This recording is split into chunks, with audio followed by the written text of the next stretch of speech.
Newbold Gresham of Greshamsbury, the member for Barsetshire. Fate, however, and the Duke of Wellington were adverse, and in the following Parliament John Newbold Gresham was only member for East Barsetshire.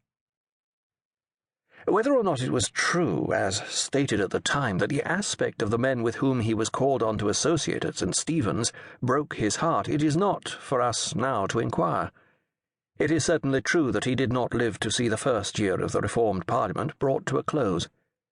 The then Mr. Gresham was not an old man at the time of his death, and his eldest son, Francis Newbold Gresham, was a very young man, but notwithstanding his youth, and notwithstanding other grounds of objection which stood in the way of such preferment and which must be explained, he was chosen in his father's place.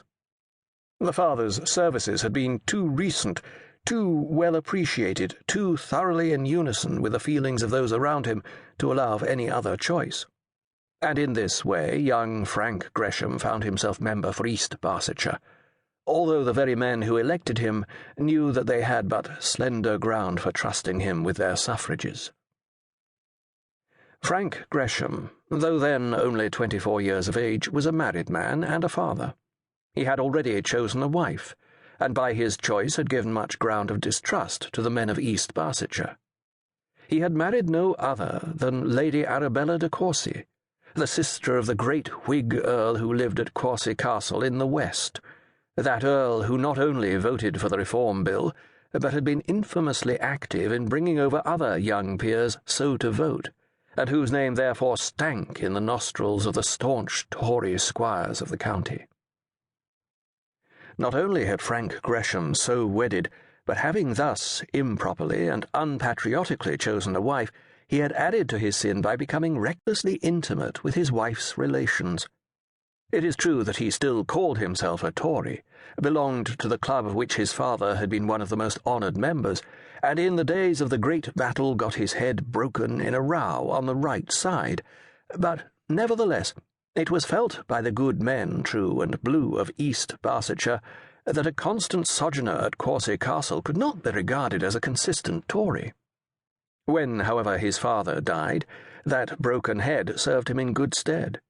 His sufferings in the cause were made the most of. These, in unison with his father's merits, turned the scale, and it was accordingly decided at a meeting held at the George and Dragon at Barchester that Frank Gresham should fill his father's shoes. But Frank Gresham could not fill his father's shoes. They were too big for him. He did become member for East Barsetshire, but he was such a member, so lukewarm, so indifferent, so prone to associate with the enemies of the good cause, so little willing to fight the good fight, that he soon disgusted those who most dearly loved the memory of the old squire. De Courcy Castle in those days had great allurements for a young man, and all those allurements were made the most of to win over young Gresham. His wife, who was a year or two older than himself, was a fashionable woman with thorough Whig tastes and aspirations, such as became the daughter of a great Whig earl. She cared for politics, or thought that she cared for them, more than her husband did.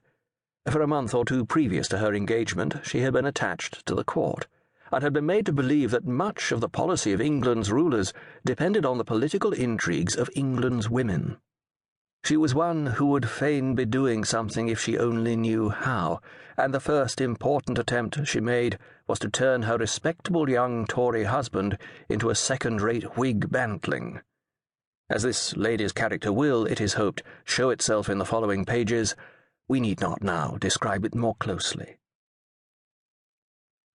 It is not a bad thing to be son-in-law to a potent earl, member of Parliament for a county, and possessor of a fine old English seat and a fine old English fortune.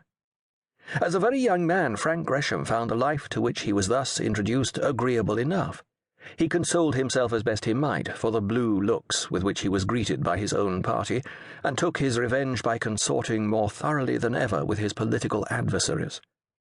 Foolishly, like a foolish moth, he flew to the bright light, and, like the moths, of course he burnt his wings. Early in 1833 he had become a member of Parliament, and in the autumn of 1834 the dissolution came. Young members of 3 or 4